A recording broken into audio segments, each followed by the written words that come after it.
బిడ్డలారా, మీరు బ్రతుకుతున్న దినాల్లో నీ వయసు 30 సంవత్సరాలు, 40 సంవత్సరాలు, 50 సంవత్సరాలు, 70 సంవత్సరాలు నాకు తెలియదు.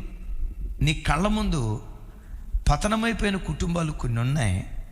పతనావస్థలో నుంచి లేవనెత్తబడి పతాక స్థాయికి లేవనెత్తబడిన కుటుంబాలను నువ్వు చూసావు. కూర్చొని ఆలోచించు, వీళ్ళ కుటుంబం ఎందుకు పతనమైపోయింది? వీళ్ళ కుటుంబం పతనమైపోవటానికి ఈ పొరపాట్లు వాళ్ళ ఇంట్లో జరిగాయి. వెంటనే, దేవా, అలాంటి పొరపాట్లు నా జీవితంలో నేను చేయకుండా నా ప్రవర్తనను కాపాడవా?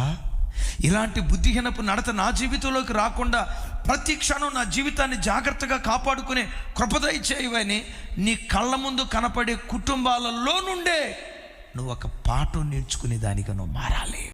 నీ కళ్ళ ముందు జరిగే కొన్ని సంఘటనలు నీకు బ్రతుకు పాఠాన్ని నేర్పాలి. ఆ బ్రతుకు పాఠం నీకు గుణపాఠంగా మారాలి. వినారు ఈ మాట? ఇంకా అక్కడ దాకెందుకు?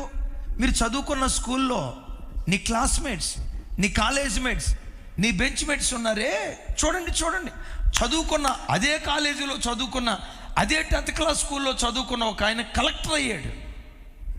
అదే స్కూల్లో చదువుకున్న ఒక ఆయన అదే కలెక్టరేట్ ఆఫీసులో ఆఫీస్ బాయ్ అయ్యాడు. ఒకే స్కూల్, ఒకే టీచర్, ఒకే ఊరు, ఒకే లెక్చరర్, ఒకే పాఠాలు నేర్పినవాడు. ఒకడు ఎందుకు కలెక్టర్ అయ్యాడు? అదే ఆఫీసులో అదే స్కూల్లో చదువుకున్న వ్యక్తి ఆ కలెక్టరేట్ ఆఫీసులో టీ అందించి ఆఫీస్ బాయ్గా ఎందుకు మారాడు? కళ్ళతో చూసావు కదా. నీ కళ్ళ ముందు కనపడుతున్న, చూడండి, నీ కళ్ళ ముందు కనపడుతున్న నిజ సంఘటనలు నీకు జీవిత పాఠం కావాలి. ఆ జీవిత పాఠం నీకు ఒక గుణపాఠం నేర్పి ఆ గుణపాఠంలో నుంచి నువ్వు కొన్ని తీర్మానాలు చేసుకోవాలి. దేవా, ప్రాణం పోయే పరిస్థితి వచ్చిన ఆ పని నేను చెయ్యను, ఆ భక్తిహీనత నా దగ్గరికి రానివ్వను, ఆ పొరపాటు నా జీవితంలో జరగకుండా నీ కొరకు నేను ఇలా బ్రతుకుతానయ్యని పాఠం నేర్చుకునే దానిగా నువ్వు మారాలి.